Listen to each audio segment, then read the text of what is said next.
Thank you for joining Wars of the Rosies as we continue with Part 7, the fundamental principles and moral and religious teachings of Freemasonry, from the Story of Freemasonry by W.G. Sibley. The fundamental principles and morals and religious teachings of Freemasonry. The bitter antagonism to Freemasonry at various dates in its history, which have been related at some length, make fitting practical reference to the character of the institution. Its fundamental principles are belief in God, the immortality of the soul, and the Bible. The rules and charges under which the society has operated since history first disclosed its purposes to the world are the true index of its inherent qualities. The English manuscript of 1388, which says, "Thus craft come into England on time of good cunnage, it will stonest day," is not deficient in religious and moral admonitions. The craftsman was instructed to most love well God and holy church, to respect the chastity of his master's wife and his fellow's concubine, and he shall swear never to be thief, and stand well on goodness law. The Targau or German Ordinance of 1462 required each fellow of the craft to give 1 penny a week for God's service. Every master was to be upright in all things, to incite neither warden nor fellow, nor apprentice to evil, and to keep his lodge free from strife and pure as the seat of justice. No master could allow a harlot to enter his lodge or borrow and remain unwilling to repay, nor could less than 3 masters together judge of that which touched the honor of good repute of one of the craft. The fellows who ate or drank to excess, pilfered, murdered, or disported themselves in the land with ungodly women were to be cast out from the craft forever. When fellows went to the lodge, their greeting was, "God greet ye, God guide ye, God reward ye, ye honorable overmaster, warden, and trusty fellows." The German Brother Book of 1563 prescribes in 73 articles the ordinances adopted by the chief lodge at Strasbourg, to obey which the master and fellows took oath. The rehearsal of a few of them will sufficiently explain the nature of all. No craftsman or master could live in adultery, on pain of losing communion with all masons, nor could any master or craftsman employ any fellow who consorted with a woman in adultery, or who went not according to Christian discipline, or who was so foolish as to game away his clothes. All the fellows paid faithfully 1 penny a week for the sick. Every apprentice declared free became a brother and promised the craft never to disclose or communicate the master's greeting and grip to anyone, except to him to whom he might justly do so, and also to write nothing of it. The statutes of the Masons, reenacted in Montpellier, France, in 1586, provided that Masons should not undertake any work to the prejudice of the public or against ordinances of the king. That when any master or wife died, the other masters should accompany the body to the burial. That should a fellow commit a theft or any villainy, deceit, or forfeiture in the house of a master, against him, his wife, family, chambermaid, or other, he must make condign reparation. Following these and other regulations in force throughout the Masonic world in the centuries of operative Masonry came the ancient charges to Master Masons when the speculative science of the society was developed. These are now incorporated in the constitutions of the order throughout the world and faithfully betoken its present relations to God and man, to the state and religion. These venerated charges are arranged under the following 6 general headings. 1. Of God and religion. 2. Of civil magistrate supreme and subordinate. 3. Of lodges. 4. Of masters, wardens, fellows, and apprentices. 5. Of the management of the craft in working. 6. Of behavior. Under the first specification, a Mason is obliged by his tincture to obey the moral law, and if he rightly understands the art, he will never be a stupid atheist nor an irreligious libertine, But though in ancient times Masons were charged in every country to be of the religion of that country or nation, whatever it was, yet 'tis now thought more expedient only to oblige them to that religion in which all men agree, leaving their peculiar opinions to themselves, that is, to be good men and true, or men of honor and honesty, by whatever denominations or persuasions they may be distinguished, whereby Masonry becomes the center of union, and the means of conciliating true friendship among persons that must have remained at a perpetual distance. A Mason is defined under the second head as a peaceable subject to the civil powers, wherever he resides or works, and is never to be concerned in plots and conspiracies against the peace and welfare of the nation, or to behave himself undutifully to inferior magistrates. For as Masonry hath always been injured by war, bloodshed, and confusion, so ancient kings and princes have been much disposed to encourage the craftsmen because of their peaceableness and loyalty, whereby they practically answered the cavils of their adversaries and promoted the honor of the fraternity, who ever flourished in times of peace, so that if a brother should be a rebellion against the state, he is not to be countenanced in his rebellion, however he may be pitied as an unhappy man. And if convicted of no other crime, though the loyal brotherhood must and ought to disown his rebellion, and give no umbrage or ground of political jealousy to the government for the time being, they cannot expel him from the lodge, and his relation to it remains indefeasible. A lodge is described as a place where members assemble and work. It is either practical or general, and will be best understood by attending it. In ancient times, no master or fellow could be absent from it without incurring a severe censure, until it appeared that pure necessity hindered him. The persons admitted members of a lodge must be good and true men, reborn and of mature and discreet age. No bondmen, no women, no immoral or scandalous men, but of good report. The fact that woman is barred from the practice of Masonry has been the text for many criticisms and explanations. Thomas D. Quincy, in his curious essay on Rosicrucians and Freemasonry, says, "For what reason women were excluded, I suppose it can hardly be necessary to say. The absurd spirit of curiosity, talkativeness, and levity, which so distinguished that unhappy sex, were obviously incompatible with the grave purposes of the Rosicrucians and Masons, not to mention that the familiar intercourse which co-membership in these societies brings along with it would probably have led to some disorders in a promiscuous assemblage of both sexes, such as might have tainted the good fame and even threatened the existence of the order. This is a severe judgment, and touched with injustice. There is a better reason why she cannot participate in the rites, which may be found in the fugitive lines which follow.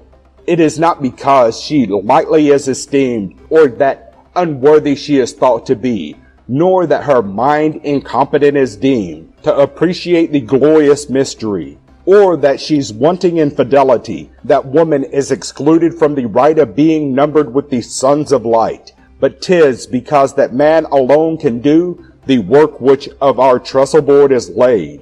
Yet there is good authority for the belief that 3 women have known the entered apprentice degree. One was Mrs. Beaton of Norfolk, England, who acquired the secrets of the degree by secreting herself in the wainscoting of a lodge room. Though she lived to be 85, she never revealed what she learned. Madame de Gesundheit was initiated as entered apprentice by the Frau Artiste Lodge in Paris about 1795. Couvrely Dietrich was the master, and the madam frequently thereafter participated in first-degree work. The Honorable Mrs. Aldworth also received the entered apprentice degree under the 4th specification. All preferment among Masons is grounded on real worth and personal merit only, that so the lords may be well served, the brethren not put to shame, nor the royal craft despised. Therefore no master or warden is chosen by seniority, but for his merit. No master should take an apprentice unless he be a perfect youth, having no maim or defect in his body, and is descended of honest parents. No brother can be Grand Master unless he has been a fellow craft before his election, who is also to be nobly born, or a gentleman of the best fashion, or some eminent scholar, or some curious architect, or other artist, and who is of singular great merit in the opinion of the lodges. The officers of the lodges are to be obeyed in their respective stations by all the brethren, with all humility, reverence, love, and liberty. The charges concerning the management of the craft require that none shall discover envy at the prosperity of a brother, nor supplant him, or put him out of his work, if he be capable to finish the same, and that all masons employed shall meekly receive their wages without murmuring or mutiny, and not desert the master till the work is finished. On the behavior of brethren, the charges are explicit and shed much light on the spirit of the institution. In the lodge, masons are not to talk of anything impertinent or unseemly, nor to behave ludicrously or jestingly while the lodge is engaged in what is serious or solemn, nor use any unbecoming language upon any pretense whatsoever.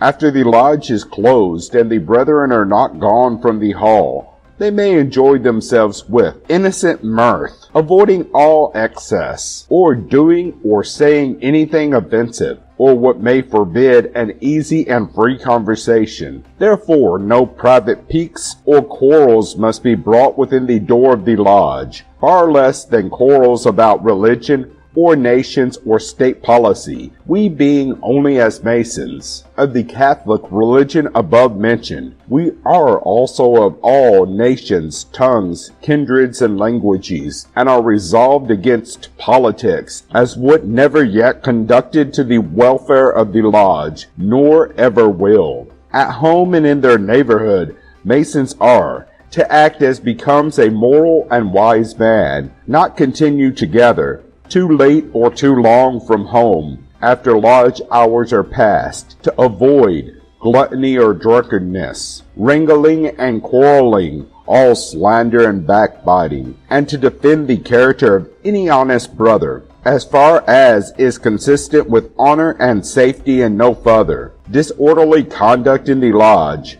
soliciting any person to make application to become a Mason, irregularly communicating the secrets of the order, or the proceedings of a lodge to persons other than Masons, or any conduct that is unbecoming a good man and true, are Masonic offenses, and subject the offender to one of three punishments: reprimand, suspension, or expulsion. Before any candidate for Freemasonry is admitted to a lodge, he declares his belief in the everlasting God as revealed in the Holy Bible, acknowledges it to be his duty to pay him the reverence due from the creature to the Creator, and promises cheerfully to conform to the ancient usages and ancient customs of the fraternity. Merely to summarize the monitorial lessons conveyed in the higher degrees and grades of York Masonry and the Scottish Rite would require more space than can be given here. Enough has been paid, it is believed, fairly to acquaint the reader with the spirit, processes, and character of Freemasonry, to which Cunningham has given this tribute. Hail to the craft, at whose serene command the gentle arts in glad obedience stand. To works of art her merit not confined. She regulates the morals, squares the mind, corrects with care the sallies of the soul, and points the tide of passions where to roll. Of the value of the possession of one branch of Masonic teachings, Benjamin Franklin said, "They serve as testimonials of character and qualifications which are only conferred after a due course of instruction and examination. These are of no small value. They speak a universal language and act as a passport to the attention and support of the initiated in all parts of the world. They cannot be lost as long as the memory retains its power. Let the possessor of them be expatriated, shipwrecked, and imprisoned. Let him be stripped of everything he has in the world. Still, these credentials remain and are available for use as circumstances require. The great effects which they have produced are established by the most incontestable facts of history. They have stayed the uplifted hand of the destroyer. They have softened the asperities of the tyrant. They have subdued the rancor of the malevolent and broken down the barriers of political animosity and sectarian alienation. On the field of battle, in the solitude of the uncultivated forest, or in the busy haunts of the crowded city, they have made men of the most hostile feelings and most distant religions, and of the most diversified conditions rush to the aid of one another and feel social joy and satisfaction that they have been able to afford relief to a brother Mason. With the beauties and solemnities, the dignity and dramatic power of the esoteric work of Freemasonry, none can be made acquainted but those who witness and feel them as accepted candidates. There are, however, published ceremonies of the fraternity from which quotations may be made. The dead Freemason is always borne to the tomb by his brethren, unless he has expressed a desire to the contrary, and there the world is given a lesson in the fraternity's practices, faith, and belief. As the obsequies of a Master Mason, this dirge, written by David Vinton, an American in 1816, is sung to the mournful tune, Plial. Solomon strikes the funeral chime, notes of our departing time, as we journey here below, through a pilgrimage of woe. Mortals now indulge a tear, for mortality is here. See how wide her trophies wave over the slumbers of the grave. Here another guest we bring, seraphs of celestial wing, to our funeral altar come, waft a friend and brother home. Lord of all, below above, fill our souls with truth and love, as dissolves our earthly tie. Take us to thy lodge on high. This prayer follows. Almighty and most merciful God, before whom all must appear to render an account for the deeds done in the body, we do most earnestly beseech thee, as we now surround the grave of a departed brother, to impress upon our minds the solemnities and lessons of the day. May we remember that in the midst of life we are in death, and may we so live and act our several parts as we may wish that we had done, when the hour of our departure is at hand. Gracious Father, vouchsafe unto us, we pray thee, thy divine assistance, to redeem our misspent time, and in the discharge of our duties thou hast assigned us in the erection of our moral and spiritual edifice. May we have wisdom from on high to direct us, strength commensurate with our task to support us, and the beauty of holiness to render all our deeds acceptable to thy sight. And at last, when our work on earth is done, may we obtain a blessing and everlasting rest in that spiritual house, not made with hands, eternal in the heavens. Amen. At the interment of a Knight Templar, the eminent commander, within a triangle of Sir Knights surrounding the grave and the mourners, says, Sir Knights, in the solemn rites of our order, we have often been reminded of the great truth that we are born to die. Mortality has been brought to view, that we might more earnestly seek an immortality beyond this fleeting life, where death can come no more forever. The sad and mournful funeral knell has betokened that another spirit has winged its flight to a new state of existence. An alarm has come to the door of our asylum, and the messenger was death, and none presumed to say to the awful presence, Who dares approach? A pilgrim warrior has been summoned, and there is no discharge in that war. A burning taper of life in our commandery has been extinguished, and none save the high and holy one can relight it. All that remains of our beloved companion Sir Knight lies mute before us, and the light of the eye and the breathing of the lips in their language of fraternal greeting have ceased for us forever on this side of the grave. His sword, vowed only to be drawn in the course of truth, justice, and rational liberty, reposes still in its scabbard, and our arms can no more shield him from wrong or oppression. The prelate says, "Sir Knights, there is one sacred spot upon the earth where the footfalls of our march are unheeded. Our trumpets quicken no pulse and incite no fear. The rustling of our banners and the gleaming of our swords awaken no emotion. It is the silent city of the dead, where we now stand. Awe rests upon every heart, and the stern warrior's eyes are bedewed with feelings which never shame his manhood. It needs no siege, nor assault, nor beleaguering host to enter its walls. We fear no sortie, and listen for no battle shout. No warden's challenge greets the ear, nor do we wait a while with patience for permission to enter.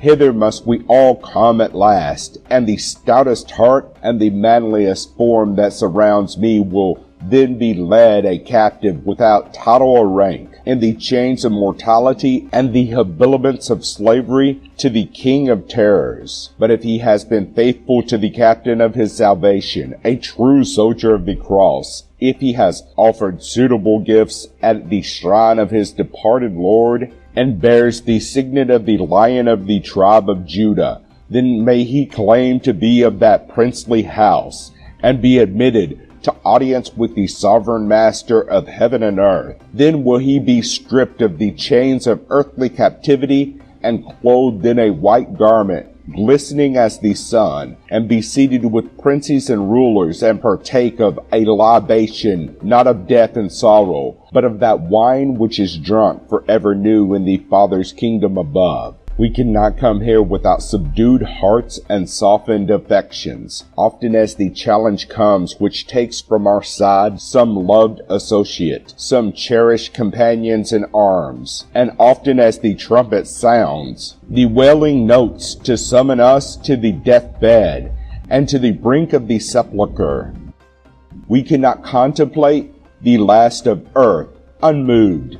Each successive death note snaps the fiber which binds us to this lower existence, and makes us pause and reflect upon that dark and gloomy chamber where we must all terminate our pilgrimage. Well will it be for our peace then, if we can wash our hands, not only in token of sincerity, but of guilty stain, and give honest and satisfactory answers to the questions required. The sad and solemn scene now before us stirs up these recollections with a force and vivid power which we have hitherto unfelt. He who now slumbers in that last, long unbroken sleep of death was our brother. With him we have walked the pilgrimage of life, and kept watch and ward together in its vicissitudes and trials. He is now removed beyond the effect of our praise and censure. That we loved him, our presence here evinces, and we remember him in scenes to which the world was not witness, and where the better feelings of humanity were exhibited without disguise. That he had faults and foibles is but to repeat what his mortality demonstrates. That he had a human nature, not divine, over those errors, whatever they may have been, we cast, while living,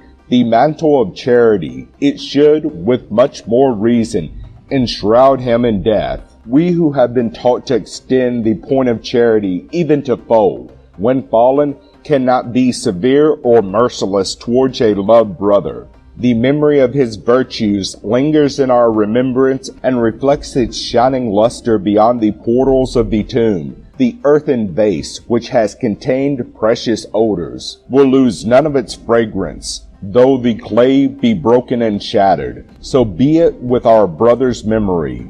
Taking a cross in hand, the prelate continues, this symbol of our faith, the Christian's hope and the Christian's trust, we again place upon the breast of our brother, there to remain until the last trumpet shall sound, and earth and sea yield up their dead. Though it may, in the past history of our race, have been perverted at times into an insignia of oppression and crime and wrong, though it have been made the emblem of fraud and superstition and moral darkness, yet its significance still remains as the badge of a Christian warrior. It calls to mind Gethsemane and its sorrowful garden, the judgment hall of Pilate, and the pitiless crown of thorns, Golgotha and Calvary, and their untold agonies. The fallen man might live and inherit everlasting life. If an inspired apostle was not ashamed of the cross, neither should we be.